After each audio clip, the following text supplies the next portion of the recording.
This is Tucker Carlson reporting on Kanye West campaign.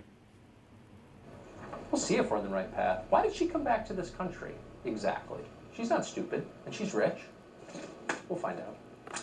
Meanwhile, Kanye West is running for president. He launched his campaign at a rally in South Carolina last night. His remarks were not focus grouped. There weren't a lot of platitudes or cliches. They were as unusual, in fact, as eccentric as the man himself, but in some ways they were remarkable and worth watching. Take a look at this. Freedom does not come from an election.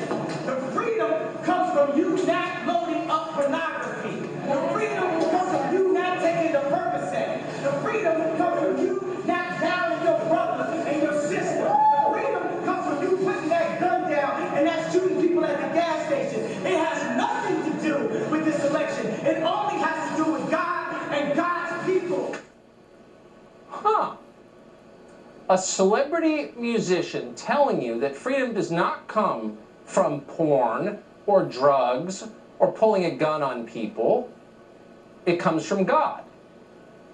Here you have one of the most famous people in the world attacking the porn industry and Big Pharma in one speech. He said a lot of things, by the way. Some of them we wouldn't agree with at all. Some very unusual proposals made the roster, too, including giving $1 million to any woman who has a baby. But it was interesting. And maybe the most arresting moment came when Kanye West talked about abortion. Watch this. My mom saved my life. My dad wanted to abort me. My mom saved my life. There would have been no Kanye West because my dad was too busy.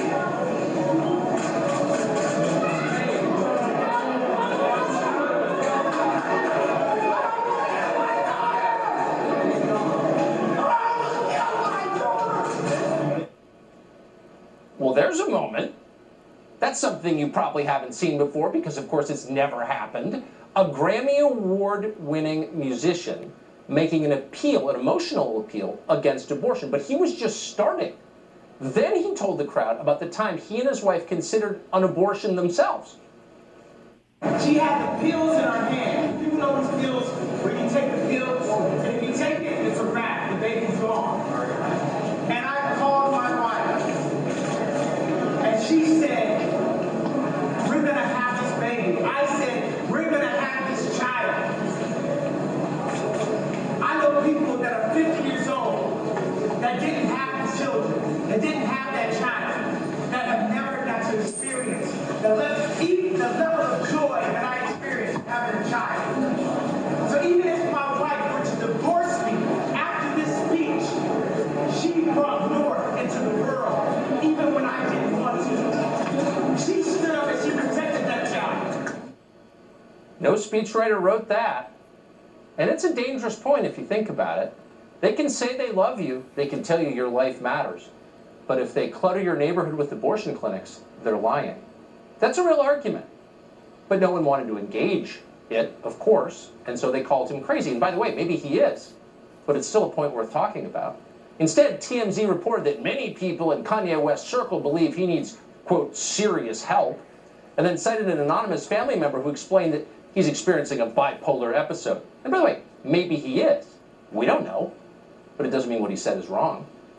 Over on CNN, of course, they were horrified by it. Call him crazy as quick as you can, before anyone pays attention to what he's saying. Some guy called Dean Obadiah tweeted, quote, "This is a human being in dire need of help," as if he cares. But help for what? For believing that pornography is bad for you, a form of bondage? For encouraging people to get off prescription pills? For getting emotional as you talk about considering aborting your own child? That's all crazy? Huh. Then what's sane exactly? David Webb hosts a radio show on Sirius XM. He seems sane. We're happy to have him on tonight. David Webb, great to see you. I just want to be clear. I'm not a shrink. I have no idea what Kanye West's mental state is, and I think there are probably a lot of things Kanye West believes that I don't believe at all. But he makes points that almost nobody I've ever seen on a campaign podium has made. And why isn't anyone talking about those points? Because, Tucker, to your point, they don't want to talk about issues. Look, I'm with you. I'm not going to diagnose Kanye. I have nothing against Kanye. Matter of fact, I find him entertaining. And this stream of consciousness that he spoke about in the various things, and like you said, some of the outrageous things like $1 million, for every baby being born. Well, there's another side of that. I would say teach them birth control, give them sex education. It'll cost you less than $1 million. And I think you and I can agree on the fiscal conservatism of that.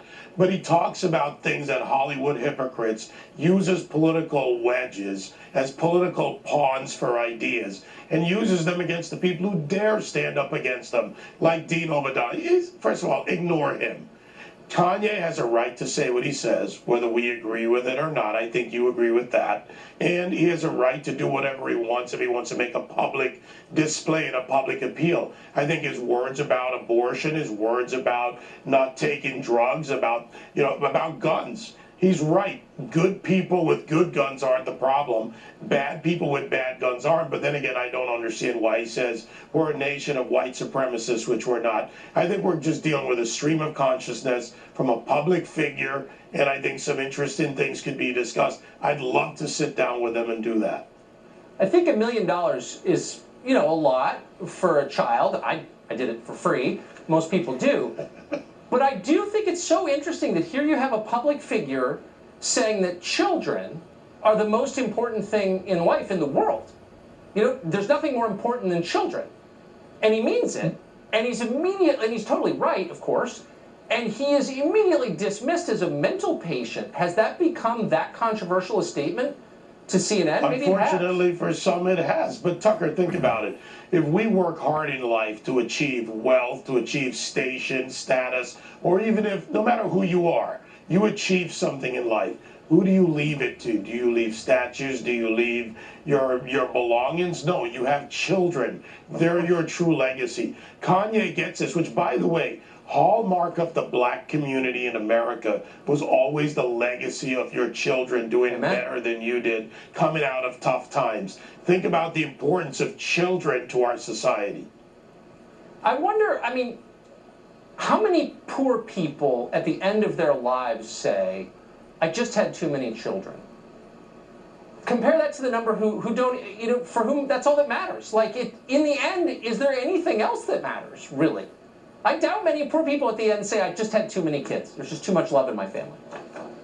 No, it's absolutely true, Tucker. Come on. America, look around you. The joys of having family and community. It doesn't come from someone who doesn't procreate. It comes from someone who puts something on this planet that goes on to make it a better place. And that's what Kanye's talking about when he talks about children. When he talks about his life being saved instead of being aborted.